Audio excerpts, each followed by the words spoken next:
Today our topic of discussion is NMR spectroscopy.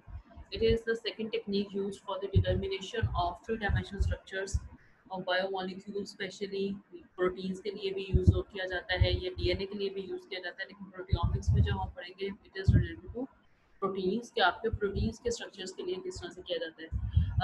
इसके अंदर कुछ फंक्शनैलिटी का फ़र्क है। फ़र्क किस चीज़ का है कि जो आपका जैसा आप लोगों ने पहले पढ़ा जैसा आप लोगों ने पहले पढ़ा है जो last time that was X ray crystallography. उसके अंदर जो भी थ्री डायमेंशनल स्ट्रक्चर जिस भी मॉलिक्यूल का फाइंड आउट करना होता है उसको सबसे पहले डिटरमिन करना होता है। उसको सबसे पहले जो है क्रिस्टलाइन फॉर्म में लाया जाता है, उसके बाद उसके ऊपर जो है एक्सरे कंपार्ट करके उसकी पेनिट्रेशन, उसके अंदर डायफ्रैक्शन पैटर्न्स को नोट किया जाता है। इसके अंदर थोड़ा सा फ़र्क इस चीज़ का है कि इसके अंदर सबसे पहले न्यूक्लियर मैग्नेटिक रेजोनेंस इसका कंप्लीट नेम है। इसके अंदर जो है मैग्नेटिक फील्ड यूज़ की जाएगी, एक्सरेज यूज़ नहीं की जाएंगी। सेकेंडली न्यूक्लियर मैग्नेटिक इसको इसलिए कहा जाता है because it interacts with nucleus, nuclei of molecules के साथ ये इंटरेक्ट करता है और उसकी बेस के ऊपर से ये आपको रिजल्ट देता है। थर्ड इसके अंदर जो है वो फ़र्क इस चीज़ का आ जाता है कि ये आपको ना सिर्फ सिंपल थ्री डायमेंशनल स्ट्रक्चर देता है, बल्कि ये आपकी प्रोटीन को या आपकी मॉलिक्यूल की जो मॉलिक्यूलर डायनामिक्स या उसकी जो मूवमेंट्स हैं, उसकी मोशंस जो है इनसाइड द नेचुरल एनवायरनमेंट, जिस एनवायरनमेंट में वो रह रहे हैं, वो भी ये आपका डिटरमिन कर सकता है। ठीक है, इसमें सबसे पहले इंट्रोडक्शन है कि determine solution structure of small molecule. ये आपके क्रिस्टलाइन फॉर्म की बजाय सॉल्यूशन फॉर्म में यूज़ करेगा मॉलिक्यूल्स को। DNA and protein structure determination के लिए यूज़ किया जाता है। उसके अलावा मॉलिक्यूलर डायनामिक्स क्या है कि आपके मॉलिक्यूल के अंदर की मूवमेंट्स की मॉलिक्यूल किस तरह से मूव करता है, उसके क्या क्या उसके ऊपर इन्वायरमेंटल फैक्टर्स हैं या क्या चीज़ें इस पर इफेक्ट कर सकती है। क्वान्टिफाइंग मोशनल प्रॉपर्टीज़ कि उसके अंदर मोशनल प्रॉपर्टीज़ कौन सी हैं जिसकी बेस के ऊपर मोशन जो है काइनेटिक फील्ड या कोई भी जो मोशन है उसके अंदर प्रोड्यूस होती है। इसके अंदर आपके मॉलिक्यूल के अंदर एक्सचेंज रेट है, exchange rate of exchange rate of energy कि आपकी वो एक स्टेट से दूसरी स्टेट में जाता है तो उसकी एनर्जी स्टेट चेंज होती है। उसके अलावा एक्टिवेशन एनर्जी होती है। कुछ मॉलिक्यूल्स ऐसे हैं, प्रोटीन्स ऐसी हैं जो कि कुछ एनर्जी लेकर यूज़ करके फिर एक्टिवेट होती हैं, फिर आगे उनके ऊपर जो है वो किसी मॉलिक्यूल के ऊपर एक्ट कर सकती है। इसी तरह delta H for enthalpy, enthalpy आप लोगों ने पहले भी पढ़ी हुई है कि फिजिक्स में व्हाट इज एंथैल्पी। इसी तरह डेल्टा एस, ये सारी उसकी प्रॉपर्टीज़ हैं जो कि ये डिटरमिन कर सकता है। इसके अलावा डिफ्यूजन मेजरमेंट करता है कि वो आपके डाइफ्यूज के पैटर्न के अकॉर्डिंग हो सकती है। उसके हाइड्रोजन बॉन्डिंग डिटर्मिनेशन और pK measurements, these are specific pH measurements जो कि आपके वो इंडिकेट करती हैं कि आपके किस पीएच के ऊपर कोई मॉलिक्यूल जो है वो प्रोटॉन डोनेट कर सकता है। That is the specific pH value of that molecule. तो ये पीके मेजरमेंट कर सकती है। इसके अलावा ड्रग स्क्रीनिंग कर सकती है। ड्रग स्क्रीनिंग से हमें क्या फ़ायदा होगा कि आपकी जो प्रोटीन ड्रग स्क्रीन हो जाएगी, दैट इंडिकेट्स कि वो किसी न किसी ड्रग को बाद में बनाने में काम आ सकती है। मेटाबोलाइट एनालिसिस मेटाबोलॉमिक्स के फील्ड है एक अलहदा से, जिस तरह प्रोटियोमिक्स है इसी तरह मेटाबोलॉमिक्स भी एक फील्ड है। ये मेटाबोलॉमिक्स में भी फिगर आउट हेल्प आउट करती है to identify metabolites and to analyse them. As we all know कि आपके जितने भी मॉलिक्यूलर पाथवेज या बायोलॉजिकल पाथवेज हैं, they all need metabolites for their for proper functioning. इसके अलावा नेचुरल प्रोडक्ट केमिस्ट्री के अंदर भी यूज़ हो रही है, पॉलीमर केमिस्ट्री है या एनवायरमेंटल केमिस्ट्री है। इन सब के अंदर एनएमआर जो है वो किसी न किसी वे से यूज़ हो रही है। अब सबसे पहले है जी न्यूक्लियर मैग्नेटिक रेजोनेंस के मूवमेंट्स, ये होती क्या है। एज वी ऑल नो, आप लोगों ने केमिस्ट्री पढ़ी हुई है पहले, तो आप लोगों को ये पता है कि आपका जो एक एटम है it contains nucleus and electrons. Electrons जो है वो बाहर की शील्ड में है। एक्सरे क्रिस्टलोग्राफी जो थी वो बाहर जो इलेक्ट्रॉनिक डेंसिटी थी या इलेक्ट्रॉनिक क्लाउड था उसको फिगर आउट करके उसके बेस के ऊपर डिफ्रैक्शन फैक्टर शो कर रहा था। जबकि एनएमआर जो है ये आपके एटॉमिक न्यूक्लियाई जो है उनके साथ करेक्टराइज होता है। उनको डिटरमिन करता है, उनके साथ जो है उनके साथ अवेलेबल स्पिन जो है उसके बेस के ऊपर ये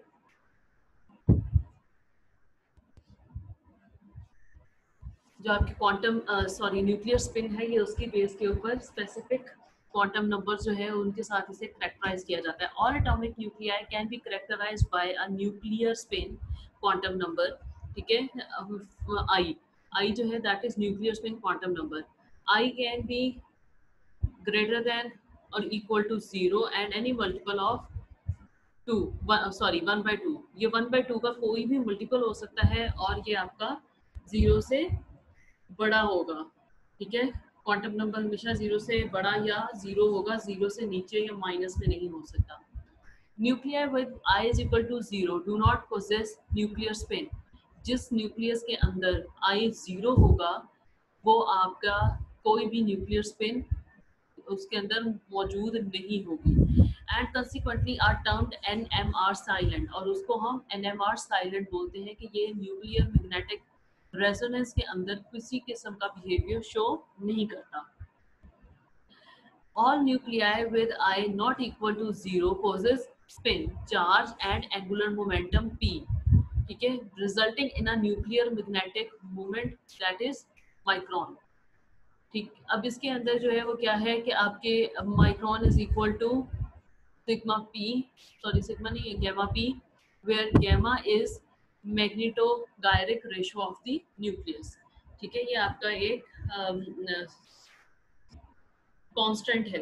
p जो है दैट इज एंगुलर मोमेंटम, इसके अलावा उसका स्पिन है, चार्ज है। जितने भी न्यूक्लियस के अंदर अगर जीरो न्यूक्लियर सब पार्टिकल जो है वो अगर जीरो होगा तो उसके अंदर किसी किस्म के वो चार्जेस नहीं होंगे, और अगर न्यूक्लियाई के अंदर जो है वो जीरो से के अलावा कोई भी है तो उसके अंदर चार्ज भी होगा, उसके अंदर स्पिन भी होगी, और उसके अलावा उसके अंदर एंगुलर मोमेंटम भी होगा। स्पिन और चार्ज, जाहिर है चार्ज की वजह से जब आपके पास चार्ज तो उसके पास ऑब्वियसली तब आ जाएगा जब उसके अंदर कोई ना कोई सब पार्टिकल मौजूद होगा। फॉर एग्जांपल अगर उसके पास एक भी प्रोटॉन है तो it possess positive one charge. ठीक है, इसी तरह जब उसके पास पॉजिटिव वन चार्ज आ गया है तो आपके जब मैग्नेटिक फील्ड अगर आप जब उसके ऊपर अप्लाई करोगे तो उसकी वजह से, उस चार्ज की वजह से उसके ऊपर स्पिन आएगा, तो किसी न किसी तरफ को मूव करेगा। इसी तरह जैसे ही वो मूव करेगा तो उस मूवमेंट की वजह से एंगुलर मोमेंटम प्रोड्यूस होगा। ठीक है, एंगुलर मोमेंटम जिस एंगल में वो मूव कर रहा है उसके ऊपर डिपेंड करेगा, और इन सारी चीज़ों की बेस के ऊपर आपका न्यूक्लियर मैग्नेटिक मोमेंटम जो है, मोमेंट माइक्रोन जो है उसकी वो कैलकुलेट किया जा सकता है। अब यहाँ पे NMR क्वांटम केमिस्ट्री है कि NMR जो है उसकी क्वांटम केमिस्ट्री क्या है, वो अभी पीछे भी आप देख के आए हो। I is equal to, I is the nuclear spin quantum number, no spin I is equal to zero, spinning square I is equal to 1.5, spinning square उन्होंने दिखाए हुए। इसके अलावा एलिप्सॉइडल भी होते हैं स्पिनिंग, ये स्पिनिंग स्क्वायर है, स्क्वायर जो होगा वो राउंड होगा, एलिप्सॉइडल जो है वो आपके, आप देख सकते हो these are like egg shape. I is equal to 1, 3/2 and so on, कुछ भी हो सकता है। For nuclei of odd mass, even mass by even charge, even mass by odd charge। ठीक है, इसी तरह I is equal to half integer या जीरो इंटीजर होगा। इसके अलावा इसके अंदर एग्जांपल्स हैं कि आपके odd for nuclei of odd mass I is equal to half integer, और एग्जाम्पल क्या है H1 एंड C13। इसी तरह for nuclei of even mass slash even charge, अगर आपका मास भी इवन है 2, 4, 6, चार्ज भी इवन है 2, 4, 6, तो I is equal to zero होगा, यानी कि उसके अंदर न्यूक्लियर स्पिन जो है वो नो स्पिन होगी। और एग्जाम्पल उसके अंदर क्या सी है, कार्बन 12 की, ऑक्सीजन 16 की।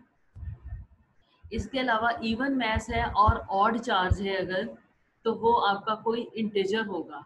ठीक है, और वो किस, उसके एग्जांपल क्या है H2 N14, या आपको पता है ये आपके इनको हम रेडियो एक्टिव आइसोटोप्स भी कहते हैं, जिसमें जिसमें H2 N14 C13 आ जाता है, ये सारे आपके रेडियो एक्टिव आइसोटोप्स भी कहलाते हैं। If I is equal to 0, NMR inactive है। If I is greater than 1, quadrupolar है, non spherical nuclear charge distribution इसके अंदर होगी। ठीक है, इसके अलावा मैग्नेटिक क्वांटम नंबर्स क्या होते हैं? मैग्नेटिक क्वांटम नंबर्स जो है, मैग्नेटिक क्वांटम नंबर जो है आई से डिनोट किए जाते हैं। सबसे पहले मैग्नेटिक क्वांटम नंबर्स के बारे में कि आपके ये एनर्जी वैल्यूज के ऊपर उसकी डिपेंडेंस होती है, एनर्जी वैल्यूज क्या है और एंगुलर मोमेंटम क्या है। I is quantized producing 2i plus 1 discrete values of angular momentum mi। ठीक है, mi is equal to I होगा, I minus 1 and so on। For example नीचे उन्होंने एग्जाम्पल के साथ उसको एक्सप्लेन किया हुआ है कि अगर आई जो है वो हाफ है तो उसकी एनर्जी दो तरह से हो सकती है, या तो वो 1/2 होगी या और दूसरी उसकी -1/2 भी हो सकती है।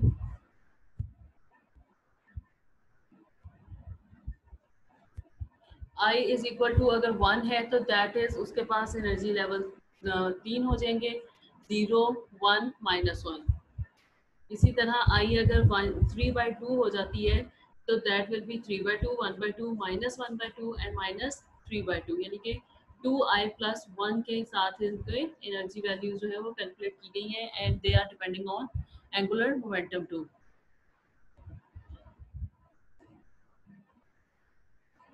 अब इसके अंदर जो है वो फर्दर उन्होंने स्पिन स्टेट्स दिखाई नहीं है कि स्पिन स्टेट्स क्या होती हैं। NMR के अंदर a nucleus with spin behaves much like a small magnet। ऐसा न्यूक्लियस जो है अगर न्यूक्लियस मौजूद है तो वो स्पिन करता है इस तरह जैसे कि छोटा सा मैग्नेट होता है। It possess a magnetic moment which has both magnitude and direction. इसके पास मैग्नीट्यूड भी होगी, यानी कि कम ज़्यादा, दैट इज मैग्नीट्यूड, उसकी लेंथ भी आप कह सकते हो।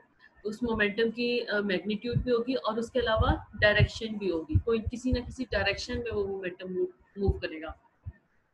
Consider a collection of H1 nuclei with randomly oriented magnetic moments. ठीक है, ये अब आपके पास जो ये है ये आपके इसके अंदर के रैंडमली ओरिएंटेड मैग्नेटिक मूवमेंट्स हैं इसके अंदर, यानी कि कोई अभी जो है ना मैग्नेटिक फील्ड अप्लाई नहीं किया गया। उसके बाद इसके अंदर B naught magnetic field apply किया गया है डाउनवर्ड टू अपवर्ड। तो आप देखो यहाँ पर कुछ जो है वो उनकी डायरेक्शन डाउनवर्ड हो गई है, कुछ जो है वो अपवर्ड डायरेक्शन शो कर रहे हैं। Upward direction is alpha spin and the downward direction is beta spin state. ठीक है, इसके अलावा अब जितने ये आपके पास जो ये आपको एरो शो हो रहे हैं, इन सब एरोज की जो है एक स्पेसिफिक लेंथ होगी which will be indicating the magnitude.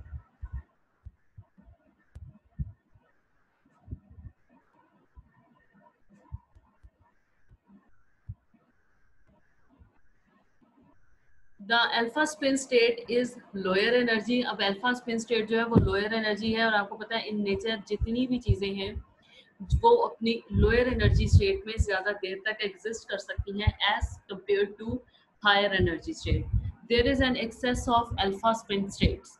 तो इसी वजह से क्योंकि ये आपकी जितनी भी लोअर एनर्जी है वो ज़्यादा एग्जिस्ट कर सकती है, अल्फा स्पिन स्टेट जो है वो नेचुरली ज़्यादा एग्जिस्ट कर रही है। अब इसने एनर्जी कैलकुलेशन दी हुई है कि बीटा ऑफ बी नॉट के बाद कि आपके अल्फा और बीटा में एनर्जी क्या होगी।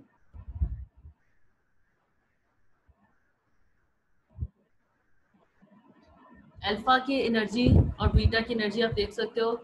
उसके बाद उन्होंने इरेडिएट किए हैं रेडियो वेव्स के बाद, तो बीटा जो है वो नीचे वाली साइड पर आ गया और अल्फा की जो एनर्जी है वो आपकी ये आप क्या है कि वो आपके ग्राउंड स्टेट पर आ गया है। अब आप उन्होंने उसके साथ जो है ना वो साइड पर उसको इंडिकेट किया हुआ है, उसको मेंशन किया हुआ है कि recall E is equal to HB by irradiating with the proper frequency the alpha spin state is flipped to the beta spin state with absorption of energy। अब क्या हुआ है कि अगर हम सही तरह से फ्रीक्वेंसी को इरेडिएट करते हैं तो हमारी जो अल्फा की स्पिन स्टेट है वो फ्लिप करके बीटा की स्पिन स्टेट पे चली जाती है विद एब्जॉर्प्शन ऑफ एनर्जी, जिसके साथ एनर्जी एब्जॉर्ब होती है। The nucleus is in resonance. और अब जो है वो न्यूक्लियस रेजोनेंस स्टेट में है। रेजोनेंस स्टेट में क्या है कि ये आपका रेजोनेट करेगा, ये अपनी असली हालत में नहीं है, इसलिए ये अपनी असली हालत में वापस आने की कोशिश भी करेगा। दूसरा उन्होंने नीचे दूसरी एक और एनर्जी कैलकुलेशन की एक और वो दी हुई है, जिसके अंदर उसने delta E is equal to gamma h over 2 pi B zero. B zero क्या है, आपकी मैग्नेटिक फील्ड जो अप्लाई की गई थी। एच इसके अंदर जो है वो प्लैंक्स कांस्टेंट है, और जो गैमा है दैट इज न्यूक्लियर कांस्टेंट। ये ऊपर भी हम लोग भी पढ़ के आए हैं, और पाई की आपको बहुत अच्छी तरह से पता है कि ये क्या होता है। अच्छा, इसके बाद अब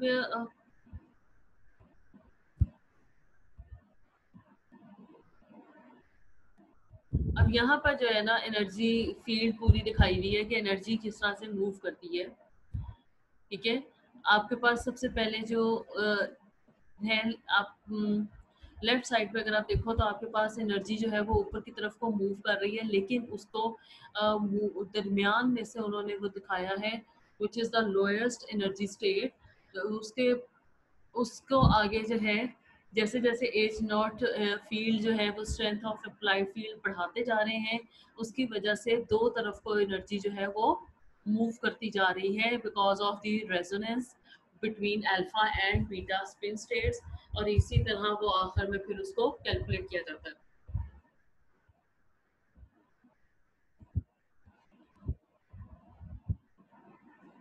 ये साइड पर एक टेबल है magnetic properties of selected nuclei का। इसको एक दफ़ा सिर्फ पढ़ लेना, गो थ्रू हो लेना, इसको याद करने की ज़रूरत नहीं है कि ये कि ये याद नहीं हो रहा या जो भी है, ये इसको याद करने की ज़रूरत भी नहीं है। ये सिर्फ आप लोगों को बताने के लिए कि आपके जो नेचुरली अकरिंग जो मेजर मॉलिक्यूल्स हैं उनकी एनर्जी स्टेट्स क्या हैं। यहाँ पर सबसे पहले H1 हाइड्रोजन, उसकी अबंडेंस जो है 99.98% है।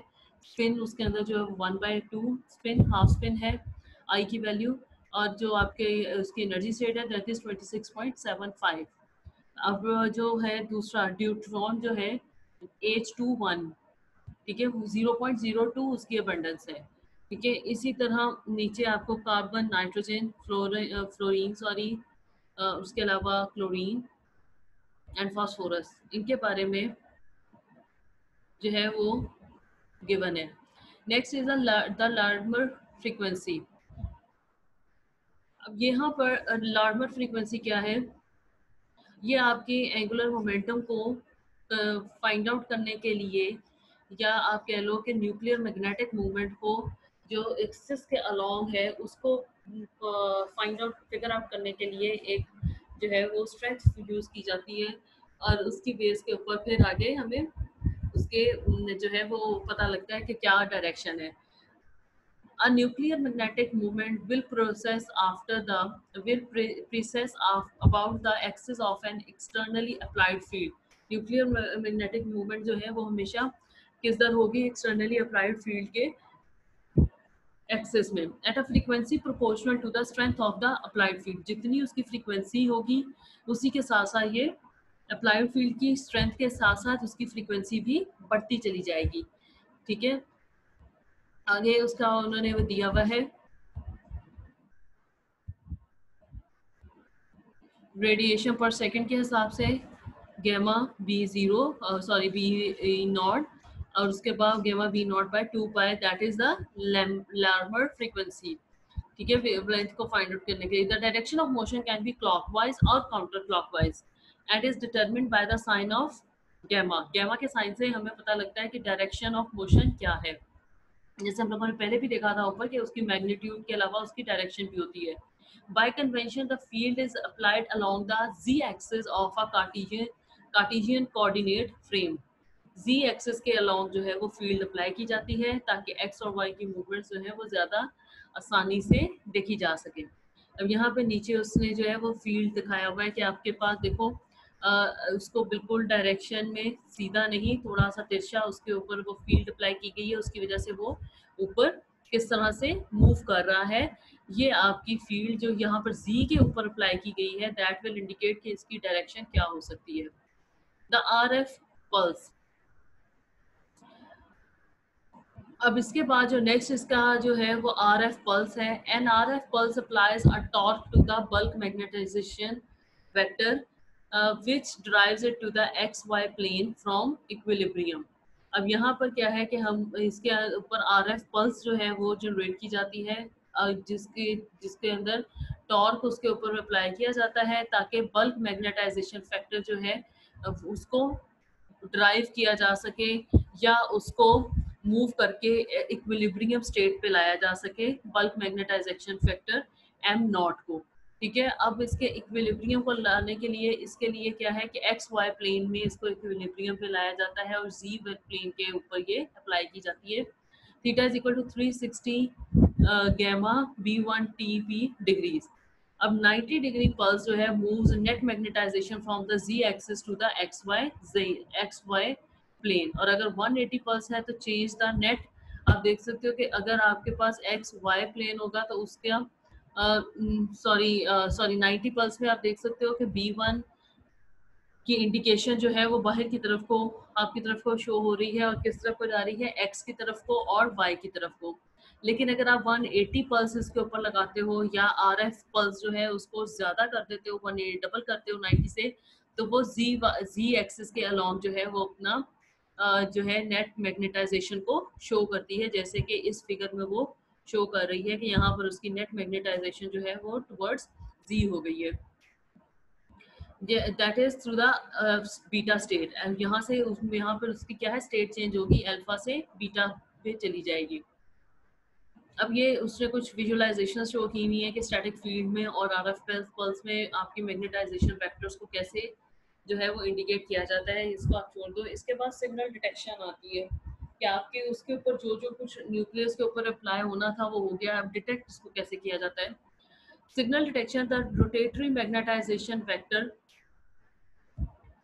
produces a weak oscillating voltage in the coil surrounding the sample, giving rise to the NMR signal. अब क्या है कि आपकी जिस जैसे जैसे रोटेटिंग मैग्नेटाइजेशन वेक्टर्स जो यहाँ पर आपको ये दिखाए गए हैं आरएफ पल्स की वजह से, जो रोटेट होते हुए मैग्नेटाइजेशन के फैक्टर्स हैं, इनकी वजह से वीक ऑसिलेटिंग वोल्टेज आता है। ऑसिलेटिंग यानी कि एक स्पेसिफिक रेंज के अंदर मूव करता हुआ, जैसे कि यहाँ पे नीचे आपको इस ग्राफ में भी नजर आ रहा है। वोल्टेज आता है इन द कॉइल, किसके अंदर, कॉइल के अंदर, जो कि सराउंडेड है, सराउंडिंग है, सैंपल को सराउंड किए हुए हैं, और इसकी वजह से एनएमआर प्रोड्यूस होता है, एनएमआर सिग्नल प्रोड्यूस होता है।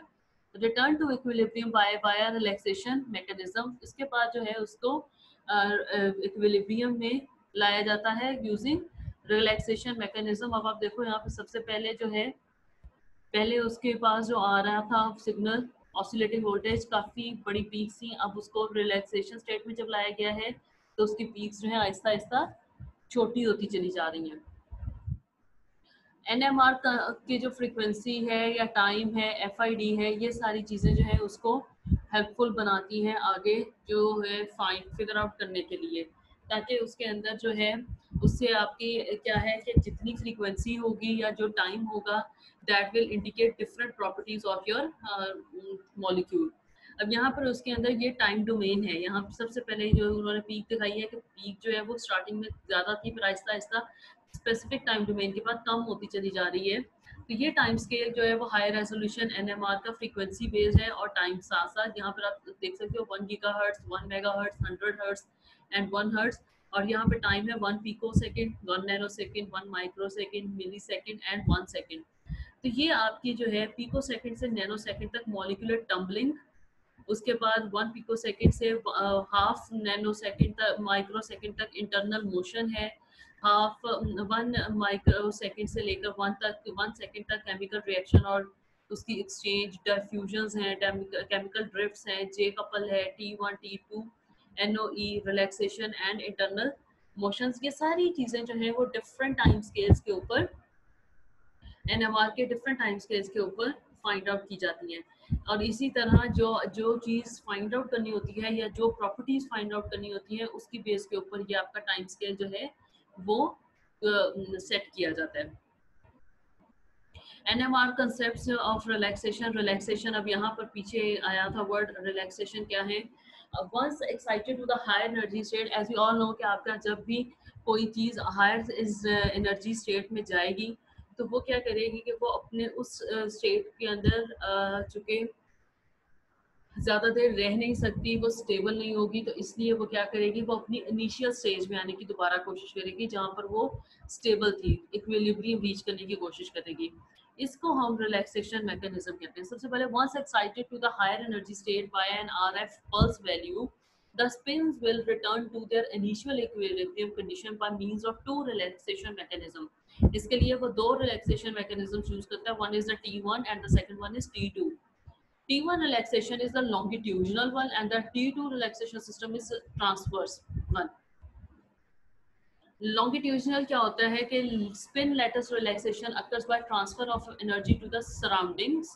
वो अपनी heat की form में energy surroundings को देगा.